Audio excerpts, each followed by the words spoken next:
کس کی توبہ قبول نہیں ہوتی؟ کون ہے جس کی توبہ قبول نہ ہو؟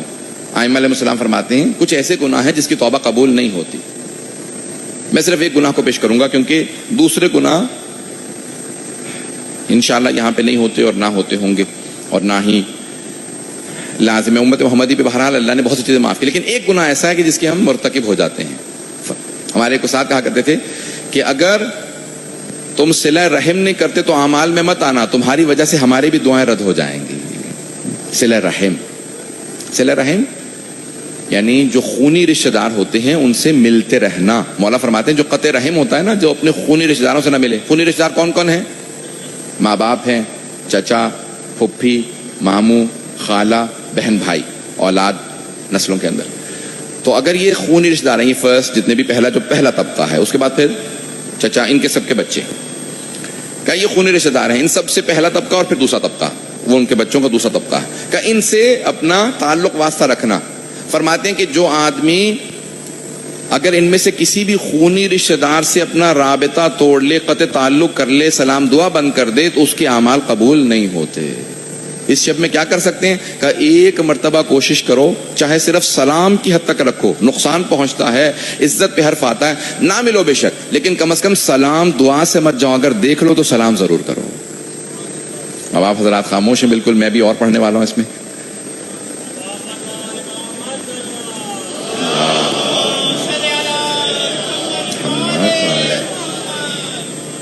سننا پسند فرمائیں گے سب لوگ؟ ایک بہت بڑا نام ہے ہمارے حوزے کا، آیت اللہ جواد ملکی تبریزی. مرزا جواد ملکی تبریزی، آیت اللہ مرزا جواد، یہ امام خمینی کے استاد تھے عرفان میں. عرفان سب سمجھتے ہیں، مسٹیسزم جیسے تصوف ہے جس کو پڑھنے والے ولی بن جاتے ہیں. وہ کہتے ہیں جب میں نے حوزہ قم میں آنے کے بعد عرفان پڑھنا شروع کیا تو میں نے دیکھا کہ اتنے برس گزر چکے ہیں، مجھے کوئی توفیق ہی نصیب نہیں ہو رہی. اتنا عرفان پڑھتا ہوں، تہجد کی نماز نہیں چھوڑتا، قضا نہیں ہوتی تہجد مجھ سے. انہوں نے اپنی کتاب میں لکھا ایک جملہ، المراقبات ان کی کتاب ہے، اس میں لکھتے ہیں میں ایسے لوگوں کو جانتا ہوں کہ اگر تہجد پہ نہ اٹھیں تو فرشتے انہیں آ کے اٹھاتے ہیں کہ تہجد کا وقت ہو گیا، اٹھ جاؤ. امام خمینی نے اس کے نیچے جملہ لکھا ہے، یہ انہوں نے اپنے متعلق لکھا ہے. یہ کہہ رہے ہیں میں کسی ایسے کو جانتا ہوں، کسی کو نہیں، یہ اپنے متعلق کہا ہے، لیکن بتانا نہیں چاہتے تاکہ ریاکاری نہ ہو. کتنے پہنچے اللہ جواد ملکی کہتے ہیں میں نے بہت محنت کی، بہت عرفان پڑھا، عمل، لیکن بتانا نہیں چاہتے، عمل کرتا تھا لیکن کوئی ترقی نہیں، میرے چشمے برزخی نہیں کھل رہی تھی، پردے نہیں اٹھ رہے تھے، پھر بھی میں دیکھ نہیں پا رہا تھا اصل کیا ہے، عرفان کیا ہے. کہ ایک دن استاد کے پاس گیا، کہا آقا اتنی محنت کر رہا ہوں، تہجد قضا نہیں ہوتی مجھ سے، 4 برس ہو گئے ہیں، تمام اعمال کرتا ہوں، درس پڑھتا ہوں، سب کچھ کرتا ہوں، لیکن ترقی نہیں ہو رہی، سارے پردے میری آنکھوں سے نہیں اٹھتے، کیا کروں؟ کہا کہیں ایسا تو نہیں ہے کہ تمہارا کسی خونی رشتہ دار سے قطع تعلق ہو گیا ہو؟ کہاں سگے چچا سے نہیں ملتا، ان کے بچوں سے نہیں ملتا. علامات میں سے ایک یہ علامت ہے شب قدر کی کہ اس رات میں اگر بے انتہا گرمی ہو تو وہاں پہ تھوڑی سی سردی سی محسوس ہوگی، خنکی محسوس ہوگی. سردی ہو تو گرمائش محسوس ہوگی. جس وقت بارش کے قطرات آ رہے ہوں وہ اس سجابت دعا کا وقت ہوتا ہے. اللہم صلی محمد وعلی. یہ جو چند قطرات آ رہے ہیں، نہ جانے آپ میں سے کس کا دل اتنا ٹوٹ چکا ہے کہ اس کی وجہ سے بارش آنے لگی ہے.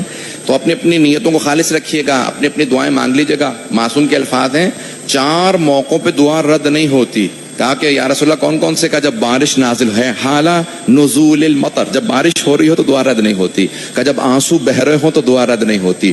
جب ماؤں کی گود میں چھوٹے چھوٹے سے بچے ہوتے ہیں تو دعا رد نہیں ہوتی.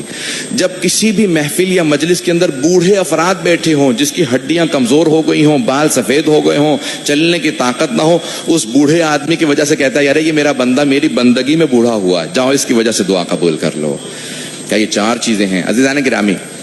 اب کہا کہ میں ایک میرے قریبی رشتہ دار ہیں، چچا ہیں، میں ان سے نہیں ملتا، والد کی ان سے بول چال بند تھی اس لیے میں بھی نہیں بولتا. کہا اور انہیں کا بیٹا، چچا کا بیٹا، وہ بھی قم میں پڑھتا ہے، میں اس سے سلام دعا نہیں لیتا. کیوں؟ کیونکہ والد نہیں بولتے، والد کی بول چال بند ہے. کہا جب تک انہیں راضی نہیں کرو گے عرفان کے درجے میں آگے نہیں بڑھ سکتے. تو عبد اللہ جواد ملکی تبریزی کہتے ہیں اب شرمندگی ہونے لگی کہ 4 سال سے بات نہیں کی، سلام دعا نہیں لی. وہ سوچے گا اچانک آ گئے ہیں، پتہ نہیں کیا مفاد ہے، کیا فائدہ ہے ان کا. کس نیت سے ملنے کے لیے آئے ہیں؟ کہا مجھے شرمندگی بہت تھی لیکن میں چاہتا تھا عرفان کے درجات طے کروں، تقوی کی منزل کو پالوں. تو کہا ایک دن خود ہی میں نے دیکھا کہ وہ درس سے باہر نکل رہے ہیں، میرے ہی درس میں جاتے تھے، استاد دونوں کا ایک ہی استاد تھا. کہا میں باہر نکلا، فوراً جوتے سیدھے کر کے ان کے سامنے رکھے اور فوراً چلا گیا. انہوں نے دیکھ لیا کہ اس نے جوتے میرے سیدھے کر کے رکھے. کہا جب 2-4 دن میں نے ان کے جوتے سیدھے کر کے رکھنا شروع کیے اور چلا جاتا تھا، ملتا نہیں تھا شرمندگی کی وجہ سے، تو اچانک ایک دن جیسے جوتے سیدھے کر کے رکھے انہوں نے فوراً مجھے سلام کیا. انہوں نے سلام میں پہل کی کہ اتنی محبت سے تم آتے ہو جوتے سیدھے کر کے رکھتے ہو. کہا کہ ان کا دل پسیج گیا، انہوں نے سلام کیا اور اسی میرے کہتے ہیں چچا داد بھائی نے اپنے والد کو خط لکھا کہ ارے جن سے ہماری بول چال بند تھی ان کا بیٹا میرے جوتے سیدھے کر کے رکھتا ہے.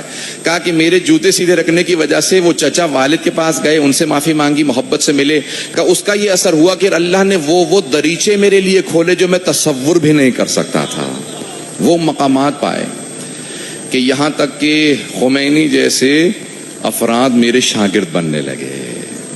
دیکھیں عجیب و غریب کیفیت ہے. میں یقین مانے اپنے ایک کیفیت عجیب میری ہو رہی ہے اس وقت. پروردگارہ جتنے مومنین موجود ہیں سب کی دعائیں مستجاب فرما.